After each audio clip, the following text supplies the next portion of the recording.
Pero on the good side naman guys, parang mababago yung takbo ng swerte nyo kasi for some of you guys, you may be experiencing a lot of pains and challenges right now, pero nakikita natin na umiikot, no, yung gulong ng palad. Umiikot yung gulong ng swerte para sa inyo guys, and right now parang magiging magaan yung daloy ng swerte para sa inyo. This is abundance of money guys. So i-mind nyo yan guys sa comment section, at saka mga new opportunities din.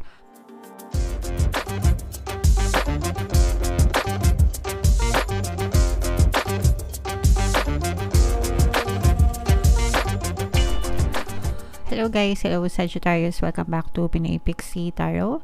Ang pamagat ng episode natin for tonight is New Moon Kapalaran para ngayong May to June para sa Sagittarius, Sun, Moon, Rising, Sign, and Venus.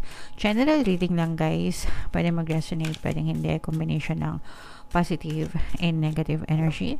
Unahin natin tong deck na to guys, tingnan natin yung New Moon message para sa inyo. So we have, look at the bigger picture mga kapiksi. So napakagandang message guys. Bago natin basahin yan, no, yung New Moon ngayong May ay sa May 8, and yung next New Moon naman guys ay sa June 6 mga kapiksi. So ang reading na yan guys ay para sa, ang reading na to ay para sa period na yan mga kapiksi. Okay, so eto guys, look at the bigger picture, no, parang sinasabi dito na always look at the brighter side of things.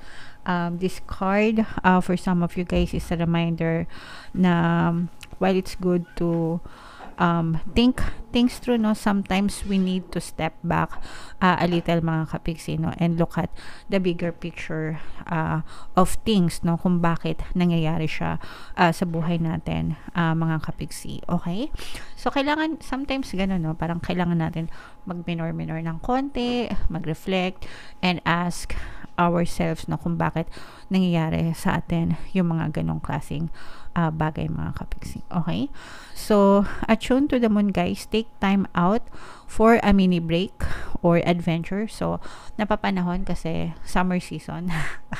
So syempre kung may time kayo na magbakasyon mga kapiksi, no, para kumbaga para medyo ma-relax ng konti, ma-distress, ganyan, para hindi na kayo masyadong mag-isip, no, kailangan nyo mag-recharge, pull out the plug mga kapiksi, mag-recharge, ganyan. Okay, and for some of you guys, additional meanings of this card, the situation may have come around because you've been distracted. So kumbaga nangyari yung sitwasyon na yan, kayo din yung, hindi natin sabihin may kasalanan, pero kayo yung may gawa, no? And baka na-distract lang kayo, baka na-focus nyo yung attention nyo dyan. That's why it's happening right now sa buhay nyo without you even consciously knowing mga kapiksi. Okay, and most of the time ganoon naman talaga tayo, no, hindi natin monitor kung ano talaga yung iniisip natin mga kapiksi, especially kapag nasa autopilot tayo, di ba? Hindi tayo aware na we're giving too much energy, too much focus sa isang thought na napupush out na pala siya sa ating physical reality. Okay, be confident guys, no, very important yan. Kailangan confident ka sa sarili mo, believe in yourself guys, kasi kung hindi ka maniniwala sa sarili mo, sino pa, di ba? So dapat confident kayo and believe in yourself guys. Have you shown that you care? If not, now is the time. Okay, so pinapakita mo ba, pinaparamdam mo ba sa mga mahal mo na mahal mo sila and importante sila sa inyo. So wag nyo i-take for granted yung mga tao sa paligid nyo, especially your family, your loved ones mga kapiksi. If may time kayo, di ba, spend some time with them, reconnect with them mga kapiksi. And most importantly, find a balance between speaking your mind and saying too much. Ito, importante ito guys, no, we are all entitled to our opinions, di ba? Pero it doesn't mean na yung opinion natin tama. So if feeling mo naman hindi naman tama yung opinion mo lang, okay? And feeling mo naman makaka-offend ka or hindi ka makakatulong, shut up na lang mga kapiksi. So dapat marunong din kayong magpreno, marunong din kayong mag-minor. Tingnan nyo rin kung sino yung recipient ng mga sinasabihan nyo, kasi baka mamaya you're speaking way too much na hindi mo napapansin na nakakasakit ka na pala ng damdamin ng ibang tao. Okay? Alright. So, comment down below, Sagittarius, if feeling nyo nakaresonate kayo dyan. Shuffle ko tong cards, guys. Habang sinashuffle ko to, panoorin nyo muna yung video natin regarding sa ating paano mag-manifest ng abundance video cards. Kapiksi, sawa ka na ba sa mga struggles at hirap sa buhay mo? Masipag ka ba at masikap sa buhay ngunit hindi ka pa rin umaasenso?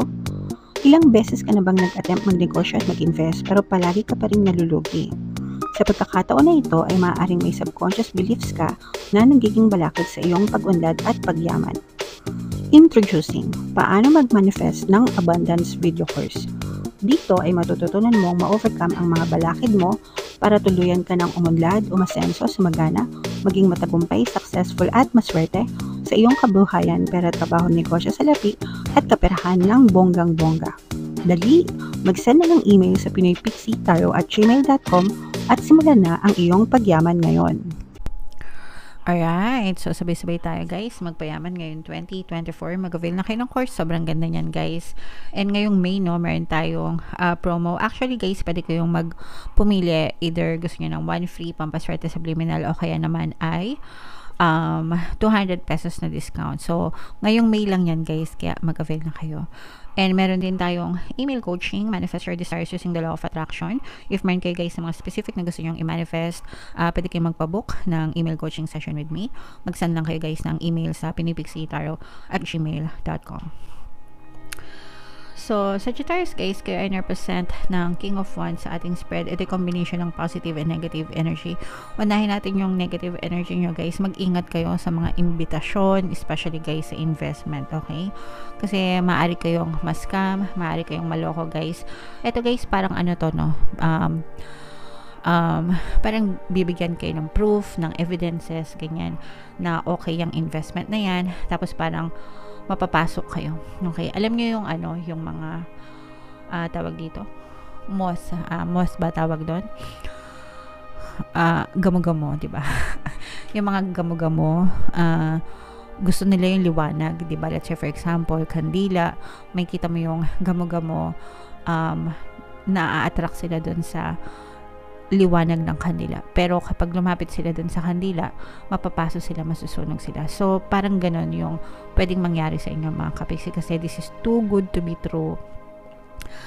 Na parang type of invitation, parang ano, masyadong mataas yung temptation or malakas yung temptation na parang hindi ka mapapano, no? Ibig sabihin, so convincing, so beautiful, so ganda, na parang manghang-mangha ka. Parang ngayon mo lang narinig, ganyan. Tapos parang mae-engganyo ka, makakita ka ng mga evidences, ganyan, proof, ganto, ganyan.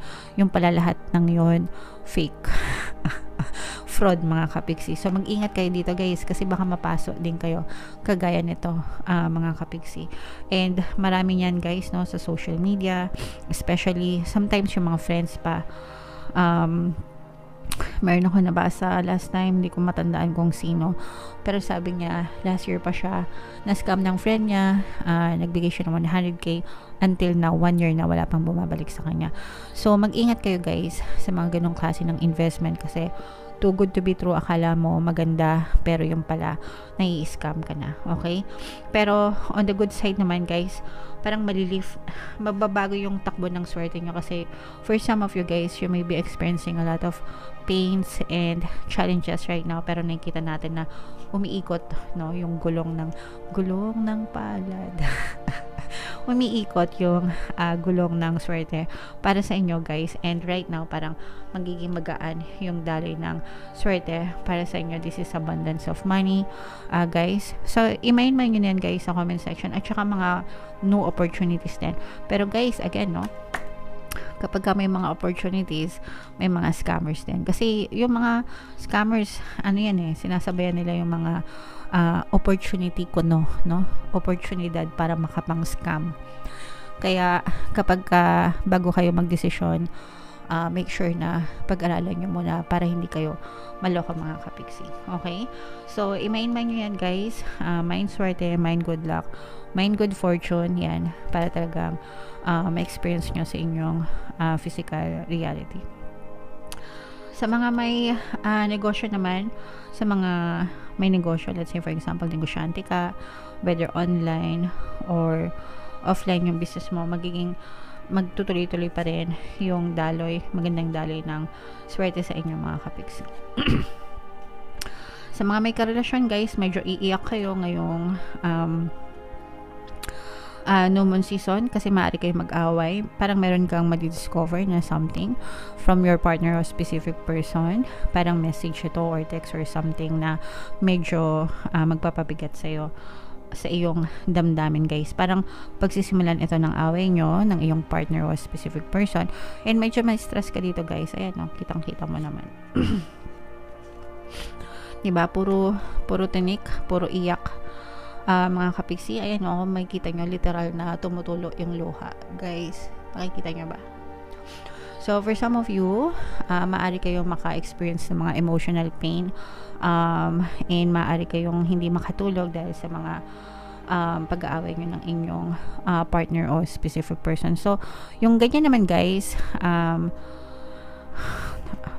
ayaw nating sabihin normal, no? Pero wala namang relasyon na hindi nag-aaway mga kapiksi. So siguro pag-usapan nyo na lang ng iyong partner or specific person, and kung maayos, ayusin nyo mga kapiksi. Wala namang hindi nadadaan sa mabuting usapan. Right? Okay, so yeah, comment down below, Sagittarius guys, if feeling nyo naka-resonate kayo and yung mga magagandang energies guys, i-mind nyo na, especially itong swerte na to, magandang daloy ng swerte. Kayo lang yata yung may gantong energy guys, no, sa lahat ng spread na nabasa natin. Kayo lang, bukod tangi, lumabas sa inyo tong card na to mga kapiksi. So mas swerte ka, Sagittarius. Okay? Alright, so ito yung ating mga pampaswerte subliminal guys. Pakinggan nyo para makatulong sa inyo, and ito naman yung ating success stories ng paano mag-manifest ng abundance video cards. Click here to subscribe guys, and click here to join our membership program. Thank you for liking, sharing, and subscribing, and see you again next time. I love you all guys. Have a nice day. Bye bye.